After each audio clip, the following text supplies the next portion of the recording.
Assalamu alaikum, this is Nabila Sigdatoma welcoming you to the English news from Btv Chattogram. Let's begin with the top stories. Government determined to ensure safe environment for all, says Prime Minister Tariq Rahman.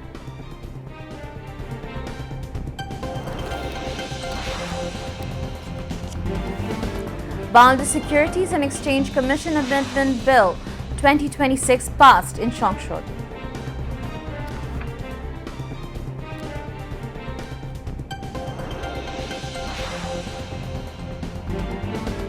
Country's progress becomes smooth as pluralism in politics and diversity in social thinking is given place, comments Information Broadcasting Minister.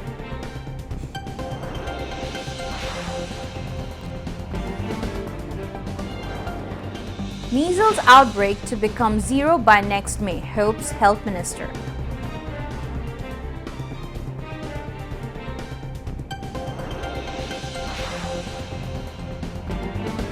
Waterlogging in Chattogram to be solved by next monsoon, says State Minister of LGRD.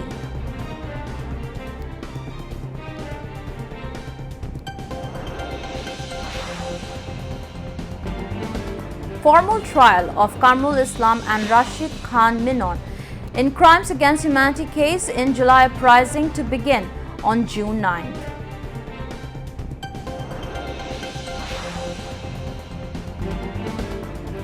Trump vows to continue U.S. naval blockade against Iran.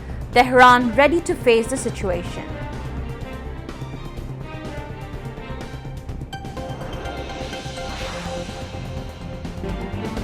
And Bangladesh loses by 3-1 to Chinese Taipei in final of Asian Games Women's Hockey Qualifier in Indonesia.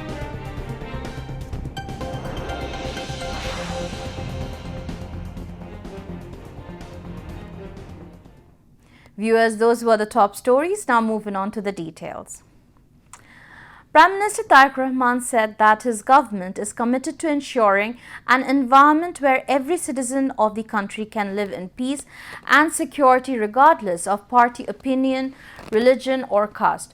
The Prime Minister said this while exchanging greetings with the leaders of the Buddhist community at the Cabinet Division in Bangladesh Secretariat on the occasion of Buddha Purnima today. Tariq Rahman said, the government do not want to use religion for political interest, nor have we done so in the past. Regardless of religion or caste, Bengali and non-Bengali alike will enjoy equal rights in all spheres. This is the policy of the current government.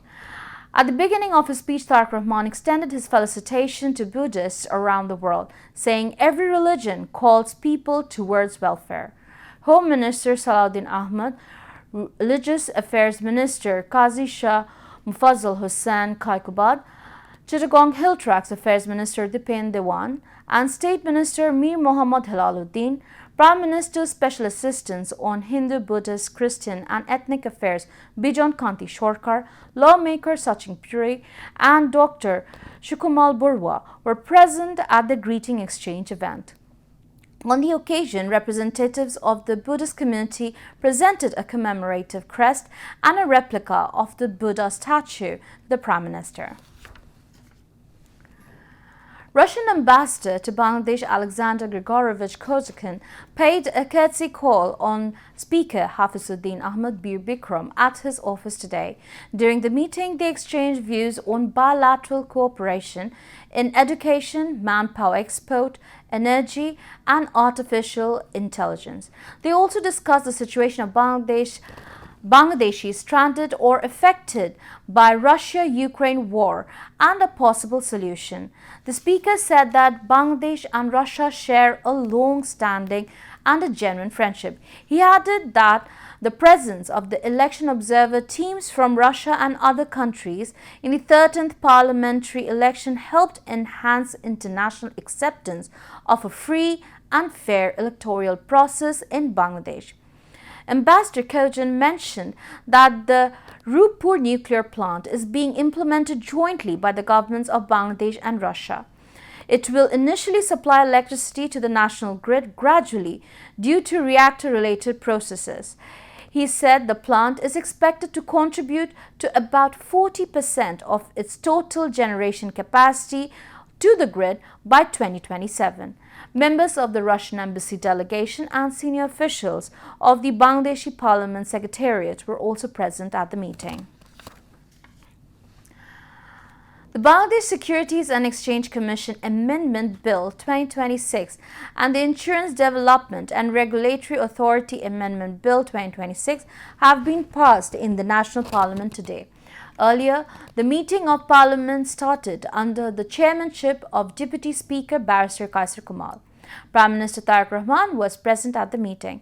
Finance Minister Amir Khosrow Mahmood Chaudhry proposed the passing of the two bills, and the bills were passed unanimously. The Finance Minister said that as a result of passing the Bangladesh Securities and Exchange Bill, it will be possible to bring further amendments to the Bangladesh Securities and Exchange Commission Act 1993. Members of the Parliament, Barrister Rumen Farhana, called for the trial of stock market manipulators and the appointment of qualified individuals to the Securities and Exchange Commission.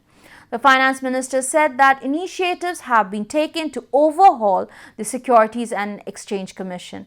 The Finance Minister said the protection of investors' investment will be ensured by ensuring transparency and accountability. In response to a question in Parliament, the Law Minister said that in the event of murder, disappearance and torture committed during the regime of the fascist Awami League government, a total of 100,855 cases have been filed in the country in the period following the July mass uprising. Later, a discussion was held on the motion for thanks brought regarding the President's speech. Sitting in the visitors' gallery, the students witnessed the proceedings of the parliamentary session. Information and Broadcasting Minister Zahiruddin Chopon has said that accommodating pluralism in politics and diversity in social thinking makes the country's path to progress easier and more effective.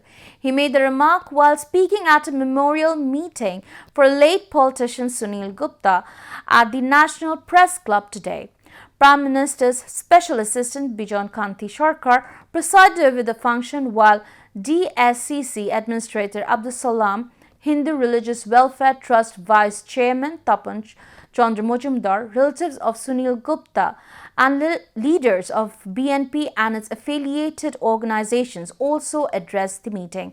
The Information Minister further said that the concept of Bangladeshi nationalism introduced by martyred President Ziaur Rahman is rooted in pluralism, which became evident through Sunil Gupta's involvement in that process.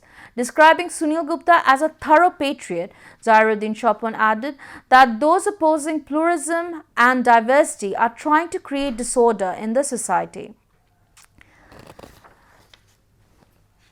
Health Minister Sadar Mohammad Shawkat Hussain has expressed hope that the outbreak of measles will drop to zero by May.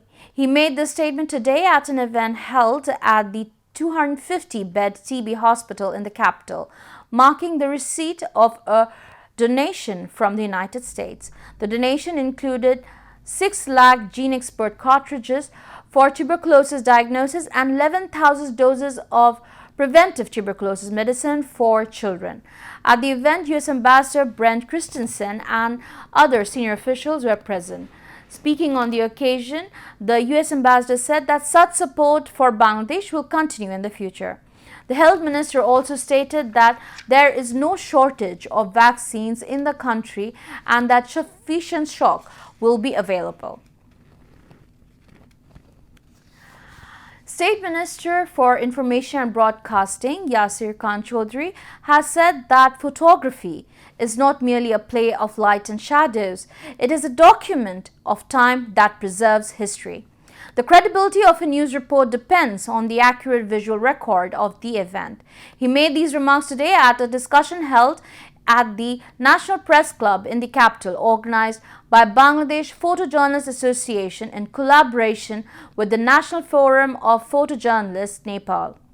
The event was chaired by Mohsen Hussain, President of Bangladesh Photojournalists Association.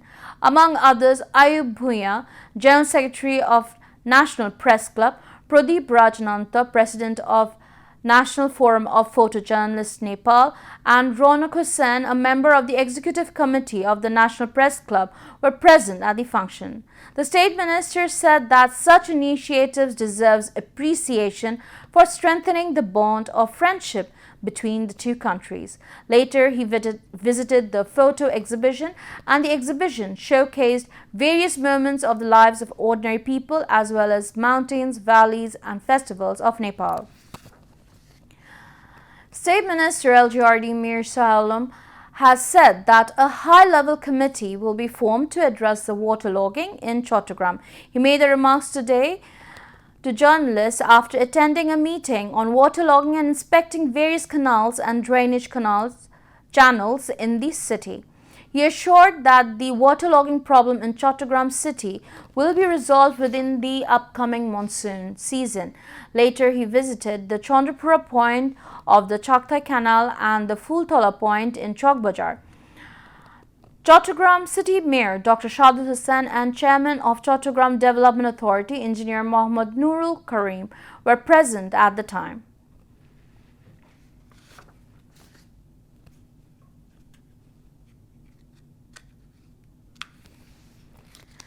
International Crime Tribunal 1 has cognizance of charges against Kamrul Islam and Rashid Khan Minon in a case over crime against humanity committed during the July mass uprising and ordered the formal trial to begin on 9th June. The tribunal, led by Justice Ghulam Murtaza Mujumdar, passed the order today. Later, Chief Prosecutor Muhammad Aminul Islam briefed journalists, stating that the prosecution has brought 3 charges against the accused.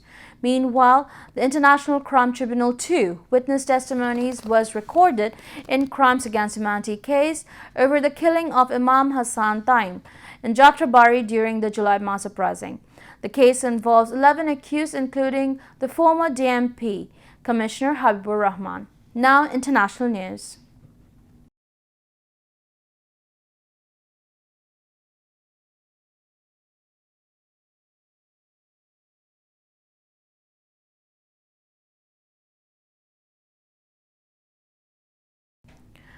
President Donald Trump has said that the U.S. naval blockade against Iran could last months, leading oil prices to spike to their highest level in more than 4 years today. At a meeting with oil executives, Trump contended that the blockade of Iranian ports, which Tehran has demanded must end before any deal, was more effective than bombing.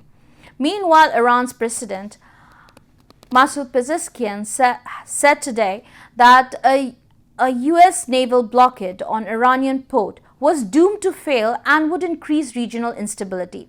He added that such measures would not only fail to enhance regional security, but are in fact a source of tension and the disruption of a lasting stability in the Persian Gulf. With diplomacy between Iran and the United States at a standstill after false start, Trump spoke by phone on Wednesday with Russian President Vladimir Putin, who warned him of damaging consequences if the United States and Israel resume their war on Iran. Meanwhile, oil prices surpass $126 a barrel today, its highest price in 4 years, as traders worried about a prolonged U.S.-Iran war following U.S. President Donald Trump's decision to extend a blockade of Iranian ports. International Energy Agency Chief Faith Burrell said today that the world is facing a major energy and economic challenge as oil prices have soared in the wake of the war in the Middle East. During a visit to Tehran, the president of International Committee of Red Cross, Mirjana Spoluskian, warned that a resumption of military activities in Iran and across the region would have devastating consequences for millions of civilians. Israel has intercepted 8 ships bound for Gaza in international waters near Greece Flotilla organizers said on Thursday, decrying the move as an escalation of Israel's impunity. The second flotilla, carrying humanitarian aid to Palestinians in Gaza, sailed from the Spanish port of Barcelona on 12 April, aiming to try to break the Israeli blockade. The organizers of Global Summit Flotilla said the vessels were seized by Israel hundreds of miles from Gaza.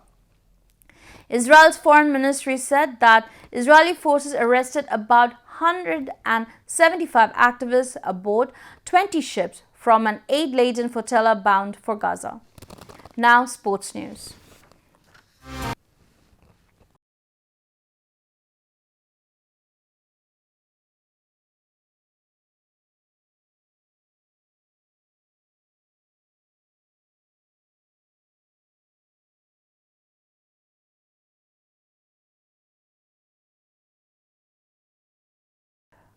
Bangladesh finished runners-up in the Women's Asian Games qualifying hockey tournament after suffering a 3-1 goal defeat to Chinese Taipei in the finals held in Indonesia.